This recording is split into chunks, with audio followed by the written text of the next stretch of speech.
In the remaining minutes, we'll briefly look at Isaac. In terms of literary context, we noticed similarities. Both his father and Isaac, their wives experienced initial barrenness.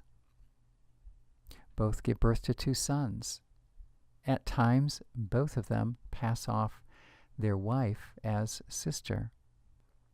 Let's take a look at that description for Isaac regarding Abimelech.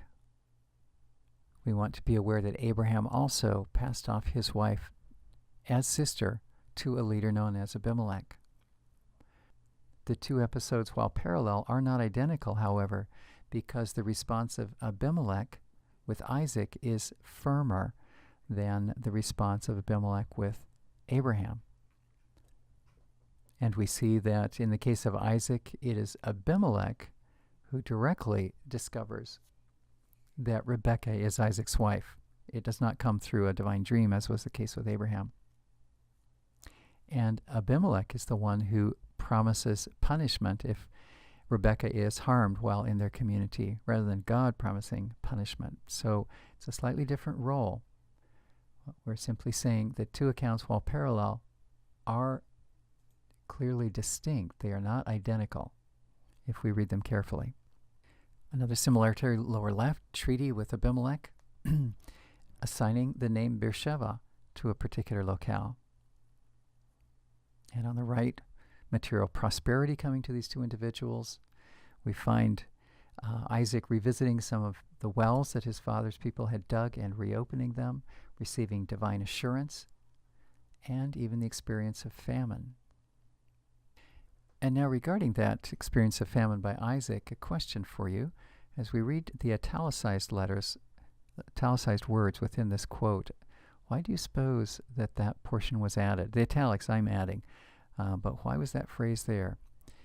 Now there was a famine in the land besides the earlier famine of Abraham's time, and Isaac went to Abimelech, king of the Philistines, in Gerar. Why bother acknowledging that there was an earlier famine in his father's time? Could it be that the writer at that point is aware that we may be thinking to ourselves, haven't I heard all this before? What have we got here? Just a contrived presentation, a fictitious character that's modeled after a few random elements from the Abraham account? Maybe it is that the writer is saying, you might be thinking that, but I want you to know I am not making this up. I'm aware of Abraham's famine, and Isaac's was different. So it's this line of thinking that can contribute to helping us determine whether or not the Isaac account is just fictionalized. The reason I raise that is that some biblical scholars suggest that the Isaac material is simply a fabrication, kind of a filler, that doesn't need to be our best conclusion. If fictionalized, the simplicity of Isaac's story, it's short and it is fairly simple. It's not a complicated plot. It seems to me this is an insult to the demonstrated capabilities of the writer that we've seen elsewhere in the book of Genesis. And as we've already acknowledged, that italicized yellow font, the acknowledgement of Abraham having a similar famine, seems to us that the writer is anticipating and countering any charge of fiction when it comes to the Isaac episode. And finally, we might observe that in general, this would not be the first case where a son behaved and engaged in activities very much like a father. That's not so rare. Finally, here we might want to observe what may be an explanation for the recurrence of Abimelech in 2 generations, showing up in Abraham's life, showing up in Isaac's life. The New Bible Dictionary suggests that Abimelech was rather a title for a role rather than an individual name that would change from ruler to ruler. Sort of like president. No one expects that there's one president throughout the United States history. That's just the royal cognomen, as it were, in a sense, the title, or pharaoh. There are multiple pharaohs.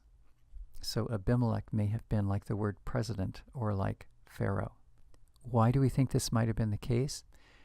Many years later, the king of Gath in David's era is called Abimelech, although elsewhere we know that same individual to go by the name Achish. We'll close our study of Isaac and his father Abraham with theological context on Isaac. What do we learn about God? Even in these brief chapters concerning Isaac, we learn that God is one who continues to be faithful as he reiterates the covenant made to Isaac's father Abraham. He is faithful to the covenant, helping to overcome the initial problem of the lack of a spouse for Isaac. So we see the servant going to Laban in chapter 24. God remains faithful despite the fact that Rebekah is initially barren.